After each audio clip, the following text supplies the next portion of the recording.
बिना सोचे समझे कुछ ना करे। बहुत समय पहले की बात है। एक नगर में एक ब्राह्मण ब्राह्मणी रहते थे। ब्राह्मणी ने घर में एक नेवला पाल रखा था। उसे नेवला बहुत प्यारा लगता था और वह उसकी पूरी देखभाल करती थी। नेवला पूरे घर में घूमने के लिए स्वतंत्र था। कुछ समय पश्चात ब्राह्मणी को एक लड़का पैदा हुआ। तब ब्राह्मण ने अपनी पत्नी से कहा, देखो, हमारे घर में एक प्यारे से बच्चे ने जन्म लिया है। अब इस नेवले को घर से निकाल देते हैं, कहीं यह नेवला हमारे बच्चे को नुकसान ना पहुंचा दे।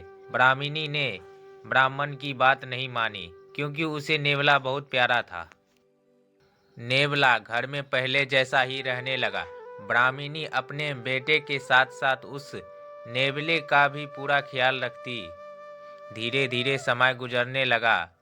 एक दिन ब्राह्मणी पास के कुएं से पानी लेने गई। बच्चा घर पर पालने में सो रहा था और नेवला पास में ही आराम कर रहा था।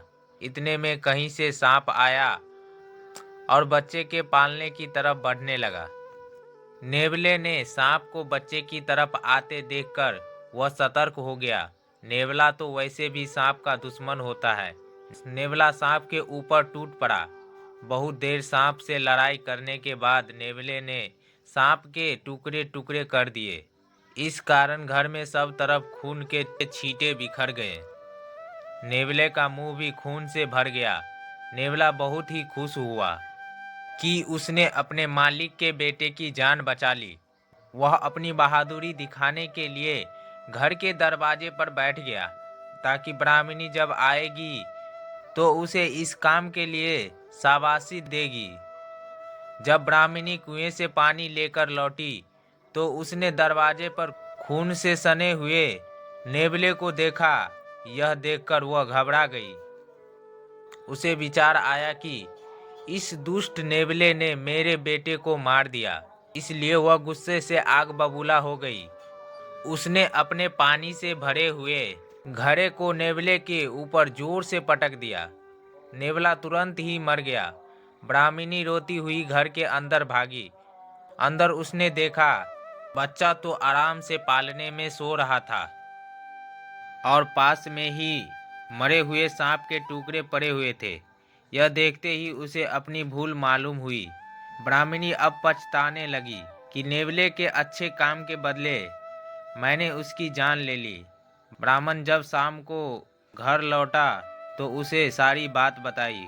उसने ब्राह्मणी से कहा, बिना सोच विचारे जो काम किया जाता है उसका ऐसा ही परिणाम होता है। दोस्तों, हमारे जीवन में भी बहुत सारे पल ऐसे आते हैं जिसमें हम आवेश में आ जाते हैं। ऐसे में भावनाओं में बहे बगैर पहले सोचे समझे और फिर निर्णय ले, क्योंकि कुछ देर बाद जब हमें अपनी गलती का एहसास होता है तो फिर पछताने के अलावा कुछ हाथ नहीं लगता। दोस्तों, कैसी लगी ये कहानी हमें कमेंट करके ज़रूर बताएं। और भी बहुत सारी हिंदी नैतिक कहानियाँ, नैतिक शिक्षा की कहानियाँ, मोटिवेशनल कहानियाँ, अच्छी अच्छी कहानियाँ और प्रेरणादायक कहानियाँ सुनने के लिए हमारे चैनल कहानी सुनो जी को सब्सक्राइब जरूर करें। धन्यवाद।